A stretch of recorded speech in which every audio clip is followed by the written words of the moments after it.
Imagine walking into your local supermarket and seeing empty shelves. No fresh produce, no milk, no bread. Now picture the hard-working farmers who fed this country for generations being pushed to the brink of collapse.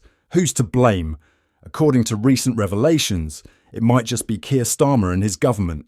Today, we uncover proof that Starmer doesn't want you to know, proof that he's abandoning British farmers while funding agriculture abroad. Let's break it down. Here's the shocking truth. While British farmers are struggling to make ends meet, Keir Starmer's government is funneling hundreds of millions into farming projects overseas. That's right. Instead of supporting the farmers here who ensure our food security, they're sending cash to Brazil, South America, Africa and Asia. Brazil, by the way, is the 11th richest nation in the world. How does this make sense? Even Jeremy Clarkson called this government a bunch of woke bandits and accused them of wanting to ethnically cleanse the countryside of farmers and carpet bomb it with wind farms. Strong words, but it hits the nail on the head. Farmers here are being left high and dry while Starmer prioritises foreign projects. Why? That's the million-pound question. British farmers aren't just fighting for their livelihoods, they're fighting for our food security. Yet Starmer and his Environment Secretary, Steve Reid, seem completely out of touch.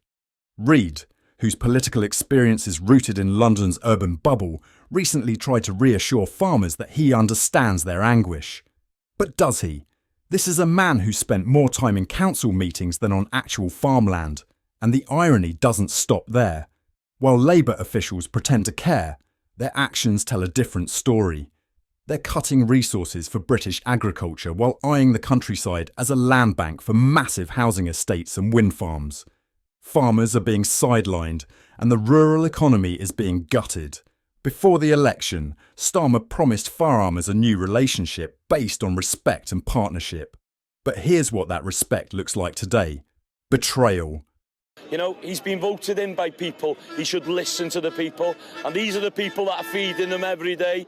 It's so frustrating. Farmers who fed this nation for generations are being abandoned in favour of flashy global initiatives. Why? Could it be because farmers don't traditionally vote Labour?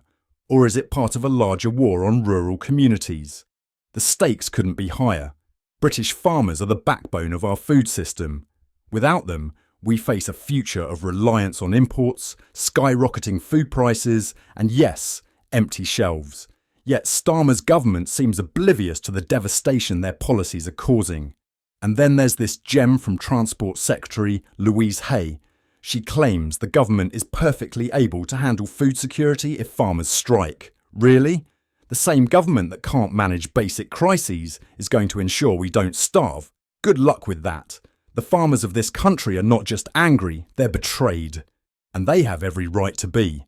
These are people who rise before dawn, who pour their hearts into feeding us, who just want to carry on the legacy of their land. But they can't do it alone. If you care about the future of British farming, if you care about food on your table, it's time to speak up. Let's hold this government accountable before it's too late.